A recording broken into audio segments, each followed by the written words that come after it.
and welcome to Thriver TV, the place to break free from narcissistic abuse with quantum tools and understandings. Narcissists take jealousy and envy to a level that is pathological. And in today's Thriver TV, I'd like to explain to you what I believe constitutes abuse in regard to jealous and envious behaviour, and why it can never be appeased if it's narcissistic. And I'm also going to explain to you what you can do in order to release jealous, abusive behaviour from your life. And it's important. I promise you, I know, because this was a huge pattern in my life. Abusive, jealous partners. Okay, so jealousy is often synonymous with relationships because individuals in love want to protect a relationship. And from a biological point of view, this is an ancient instinct in order to secure a mate for procreation reasons and to ensure security. And generally, it's the people who feel unsafe and struggle to trust and who have a traumatized inner being who can be the most afflicted with jealousy. We can all struggle with this, even those of us who've been narcissistically abused by people who cheated on us in the past and are now with healthier partners. Jealousy is certainly not just a narcissist issue. We can all have aspects of it. And if we are non-narcissistic, which means that we want to and we're committed to taking responsibility for our own inner traumas and our beliefs and our behaviour and healing our stuff rather than just projecting it at others and making it everybody else's fault, this means that we can become more up-leveled and healed and mature in regard to the times in our life where we do feel threatened or insecure. And I just want to talk about at this point something I think is very helpful to understand, and that's the difference between jealousy and envy, because we're going to be talking about it in this episode and how narcissists are pathological with both of those things. So this is the difference. Jealousy refers to a fear of losing something or someone that we have to another person. Envy refers to wishing we had something that another person has. So when we apply these emotional states to love relationships, we can understand a jealous individual may fear their partner leaving them for another mate or committing an act of infidelity, and an envious individual may feel left out or resentful because their partner feels good about themselves, has great friends, or a satisfying job. It's when these states become pathological, as it does with narcissists, which is when delusion and insane behaviour sets in and the results are devastating. So let's explore jealousy at a deeper level. Obviously, we can appreciate a person's concern if their partner commits an act of infidelity, contradicting the expressed understanding of a sexually exclusive relationship. That creates what we would know as jealousy. It also constitutes abusing ourselves if we stay on hoping somebody will change adulterous behaviour when they don't. Many relationships that are deemed a lot healthier than that may have twinges of jealousy in them that are not to do with actual adulterous behaviour, and that's generally an accepted societal view that we can be jealous and we can be triggered.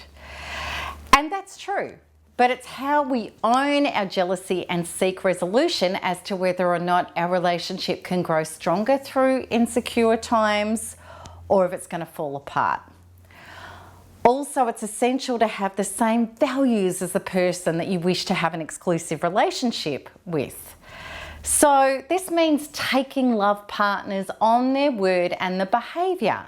And if they haven't agreed to a committed exclusive relationship with you, and if they're not acting like they mean it after agreeing to that, then be mature enough not to cry victim or think that you were wronged and that your jealousy is justified when you discover that they aren't committed and exclusive to you.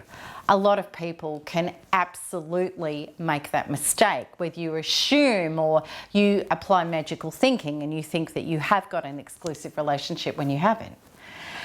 So let's now explore how narcissists do jealousy. They do, excuse me, Tiggy, he's pushing his butt into me. You're certainly not jealous, are you? You're just all over everybody that loves you, and they're not jealous at all. You're just a love monster. So narcissists do jealousy the same way they conduct their life. They try to control their environment to minimize having a narcissistic injury. So this is where, to overcome their fragile inner identities' insecurities, they step up merely jealous behavior to control and possession. This is when it gets scary. If an individual isn't secure within themselves or within a relationship, especially if they are hooked to it for narcissistic supply, which is what narcissists do, they need relationships and narcissistic supply to emotionally exist. And they hate losing a source of narcissistic supply. It can spell emotional annihilation. They may display above healthy and normal levels of jealousy. Pathological jealousy is soul-destroying and it shatters relationships piece by piece. Trust, intimacy, and connection are destroyed. Pathological jealousy is extremely dangerous, and it usually leads to significant abuse and often violence. These serious emotional insecurities have the potential to become life-threatening. That's the truth. It's the most dangerous aspect of abusive relationships, leading to the demise of the victim mentally, emotionally, physically, and often financially. If an individual stays and sustains the abuse for a length of time, then they are going to get disintegrated. Also, intimate partner violence and murder often stems from jealous, out of control behaviour. This form of jealousy is born from deep insecurities, feelings of being unlovable, and a panic need to have to control another to try to feel safe. Pathological jealousy is truly narcissistic. And the most frightening and frustrating part of pathological jealousy, which I endured for some years, as so many of us have, is that the individual cannot be appeased or reassured. They don't trust. And no matter what is said or done, the panic never eases for them. Pathologically jealous individuals are hypervigilantly on the lookout for reasons to be jealous, and this can take on unthinkable levels. This behaviour is devastating for people who have no inclination to be unfaithful. Quite to the contrary, the individuals I know who've lived with pathologically jealous partners are usually so tormented with the isolation tactics, name-calling, interrogations and accusations that the last thing they want to think about is sex with other people.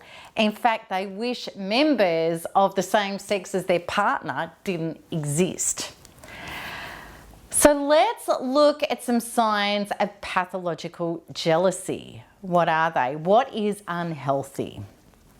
Accusations of looking at or giving attention to other people. Accusations of being uncaring and appearing single if not granting enough body contact or attention in public. Interrogation of behaviour, phone calls, texts, and other forms of communication. Reading your personal material, going through your belongings, incessant questioning where you were, who you're with, demanding reports of people in your company, who they are, what gender they are, isolating you, not allowing you to socialise on your own, threatening with tit-for-tat retaliation if you pursue your own interests, taking your car keys and money, demanding your passwords and putting tracking devices on you, sabotaging your property such as makeup or clothes, etc., so you can't look attractive, interrogating and accusing you if you're home late, laying stipulations and conditions in regards to contact with other people, accusations of affairs when pulling away or attempting to escape from the abuse, or when your libido suffers as a result of the abuse, not able to be reassured or trust you, verbal and physical violence triggered by jealousy, blaming you for their jealous behaviour. There's always an excuse for the jealous behaviour. Denying jealous behaviour except when hitting rock bottom. Like when you're leaving and when you mean it.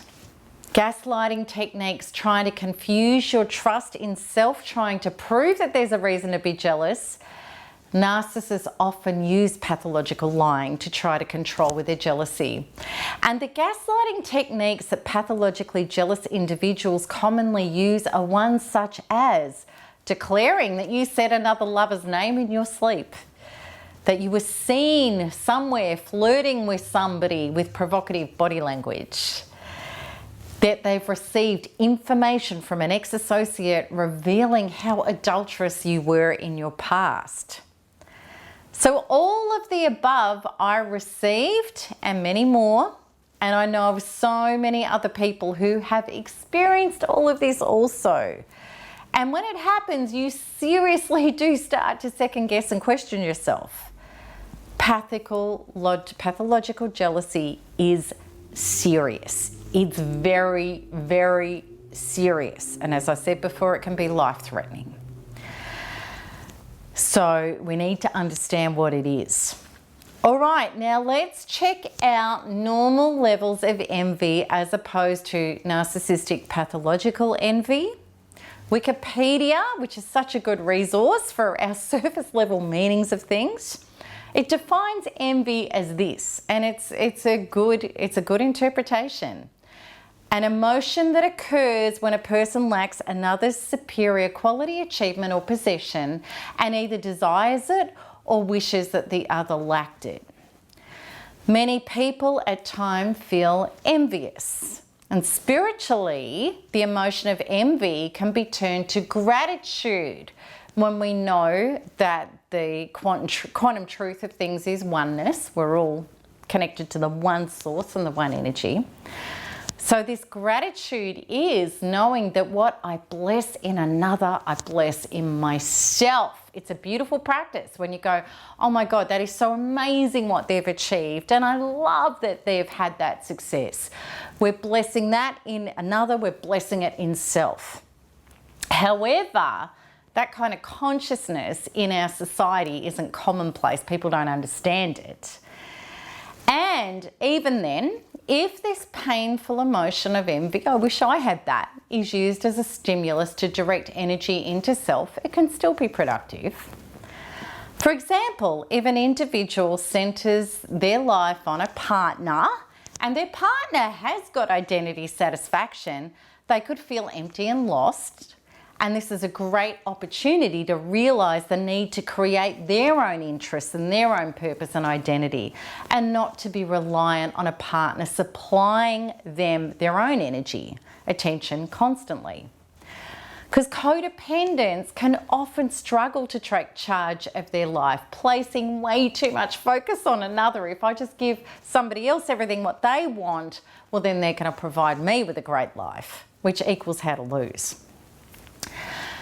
Codependent relationships, when they're like that, create unhealthy enmeshment and great strain. However, if envy is owned and discussed honestly, this emotion can provide a catalyst for transformation to improve self and a relationship. However, pathological envy is a whole other story. And it's extremely painful for the individual with the emotional insecurity, and it's devastating for the recipient of it. And it isn't as obvious as pathological jealousy. It can be quite insidious and it can be more difficult to spot. If you're in a relationship with an individual who displays narcissistic characteristics, the relationship will feel like a me versus you battle with an enemy at times. And a large source of this dynamic is pathological envy. Pathological envy is a very intense and destructive emotion born from deep emotional insecurities and a poor sense of self. These are the signs that pathological envy is going down. Being uncomfortable and moody when somebody else is given praise or attention.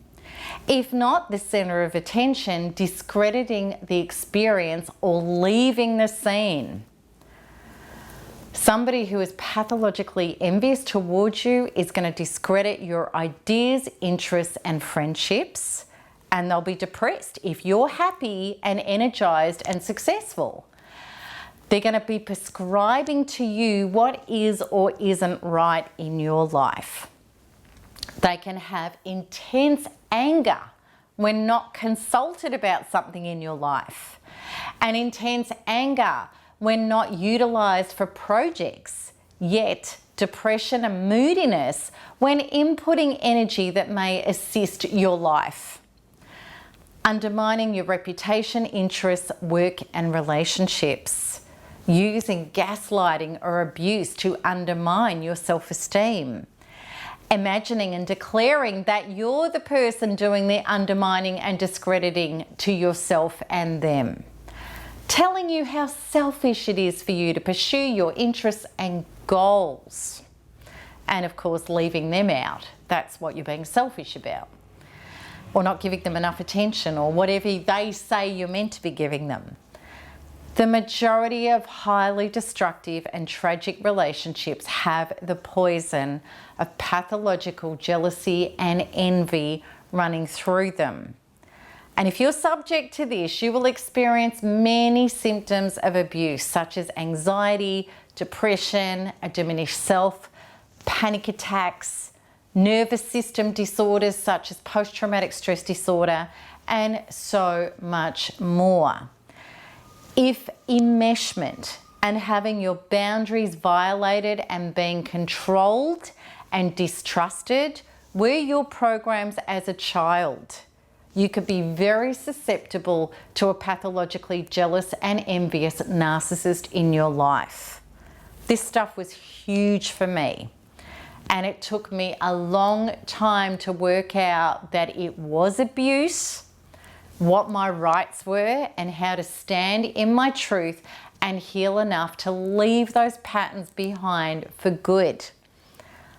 Ultimately, it took me healing inside my body, my subconscious programs with Quantum Freedom Healing, to release myself from the beliefs of being owned by men, being their possession, and being punished if I did anything on my own, for myself, or without their permission. I had to change all of that, those inner programs, for it to change for me. As a thriver now, I know I would never tolerate pathological jealous or envy again. And the outer results of my life so reflect the deep inner work and the shifts that I did on my inner programming. Because in stark contrast, for the first time, my partner in my life, he grants me incredible space and trust and support in all of my endeavors. In the old days, I wasn't allowed to meet a girlfriend for a coffee on my own. And I would experience significant mental, verbal, and physical abuse if I tried to. That's how bad it was. Whereas 2 days ago, I announced to my partner that I'm going overseas with a girlfriend for a week in a few weeks' time, and he was totally supportive. I didn't even have to ask him. I just told him that's what's happening. He's like, that's great. So how things change from abuse to our true life when we do the work in our inner being. So if this resonates with you, and you really recognize this stuff's going on in your life, it's so synonymous with narcissistic abuse, and you know that this is a pattern that's destroying your life. And I mean from either side, meaning that you're receiving pathological jealousy, or you've been so hurt and betrayed and there's so many traumas still inside you that you feel like you can't trust either of those things or both of those things, then deep healing on your inner identity programs is going to be the only thing that's going to reverse this and free you from this. And I'd love to show you how to do that in my 16-day free course, as well as with my other deep healing resources, which you can access easily by clicking the link at the top right of this video. So I really hope that's helped and it's made sense, and it's given you some really powerful pointers to know it's not okay if you're receiving this behavior. Come over to the blog, let's have a chat about it. And until the next video, you know what to do. Keep smiling, keep healing, keep thriving, because there is nothing else to do. Lots of love. Bye-bye.